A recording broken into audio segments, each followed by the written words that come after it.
तो कैसे अब सब दोस्तों, मैंने क्या सोच रहा था कि जिंदगी में एक ना एक काली छुरी जैसी एक्टिविटी होनी चाहिए, जैसे कि रैपिंग रैपिंग। तो मैंने सोचा मैं डांस सीखूंगा। क्यों नहीं यार, डांस करने से जिस्म में लचक आती है। तुम्हें क्या लगता है कुत्ता तुम्हारे गेट से आर पार ऐसे ही नहीं हो जाता? उसमें लचक है यार, लचक। ऐसा डांस सीखने के लिए मैं सीधा पप्पू के पास गया। मैं जैसे ही पप्पू के घर पहुंचा, उसने बताया कि उसने कैसे डांस छोड़ दिया।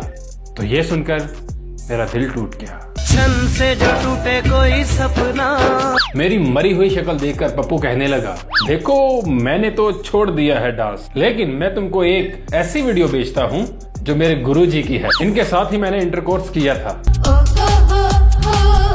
तो इसलिए मैंने सोचा सिर्फ मैं ही क्यों, तुम लोग क्यों नहीं मेरे साथ डांस सीखते? तो इसलिए हम ये वीडियो एक साथ ही देखते हैं, जिसका टाइटल है किताब, फूल और दिल। संत मंजन अपने खिड़की से बाहर फेंको और शुरू करते हैं आज का प्रोग्राम।